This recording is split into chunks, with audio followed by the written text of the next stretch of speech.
آج 21 رمضان المبارک ہے اور آج ہی کے دن تاجدار حل عطا امام المشارق والمغارب اسد اللہ الغالب علی ابن ابی طالب علی شیر خدا رضی اللہ تعالی عنہ کی شہادت کا دن ہے، تو اس لیے ان کی عظمت کے حوالے سے چند گزارشات آپ کی خدمت میں پیش کرنی ہیں۔ آپ کا نام علی، کنیت ابو تراب، ابو الحسن، لقب اسد اللہ اور حیدر، حضور اکرم صلی اللہ علیہ وآلہ وسلم کے سگے چچا حضرت ابو طالب کے آپ بیٹے تھے۔ والدہ کا نام فاطمہ بنت اسد۔ 11 سال کی عمر میں حضرت علی شیر خدا ایمان لائے۔ تینوں خلفاء کی مجلس شورا کے رکن سیدنا عمر فاروق نے اپنے وصال کے قریب جو صحابہ کی کمیٹی بنائی کہ جن میں خلیفے کا انتخاب ہونا تھا، اس کے ممبر غزوہ تبوک کے موقع پر حضور اکرم صلی اللہ علیہ وآلہ وسلم نے ان کو مدینہ میں اپنا نائب بنایا۔ ہجرت کی رات سرکار دو عالم صلی اللہ علیہ وآلہ وسلم نے انہیں اپنے بستر پر سلایا۔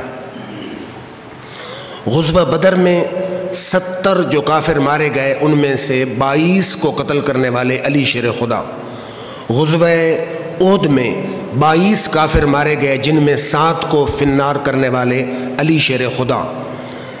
غزوہ خندق میں عمر بن عبد ود کو فنار کرنے والے، جو کہتا تھا کہ میں 1000 نوجوانوں کا مقابلہ کر سکتا ہوں، اس کو فنار علی شیر خدا نے کیا۔ غزوہ خیبر کے موقع پر مرہب کو قتل کرنے والے علی شیر خدا۔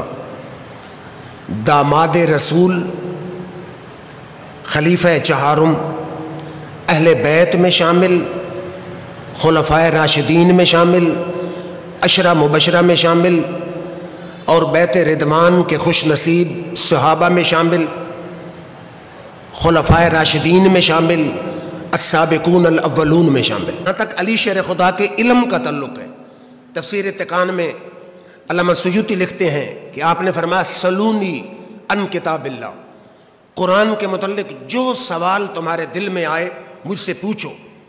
فرمایا واللہ ما نزلت من آیت الا وقد عرفت ام باللیل نزلت ام بالنہار نزلت۔ فرماتے اللہ کی قسم، قرآن کی کوئی آیت ایسی نہیں جس کے بارے میں مجھے پتہ نہ ہو کہ یہ رات میں نازل ہوئی ہے یا دن میں نازل ہوئی ہے۔ اب خود اندازہ لگائیں، 6666 آیات ہیں، لیکن علی شیر خدا کا دعویٰ ہے کہ اللہ کی قسم ایک آیت بھی ایسی نہیں کہ جس کے بارے میں مجھے پتہ نہ ہو کہ دن میں نازل ہوئی ہے یا رات میں نازل ہوئی ہے۔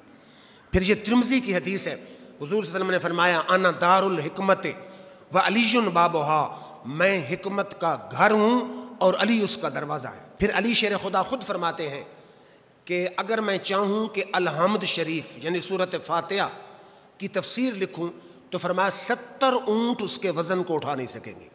قرآن کی ایک سورۃ فاتحہ، اس کی اگر تفسیر لکھوں تو میرے علم کا یہ حال ہے کہ 70 اونٹ اس کے وزن کو اٹھا نہیں سکیں گے۔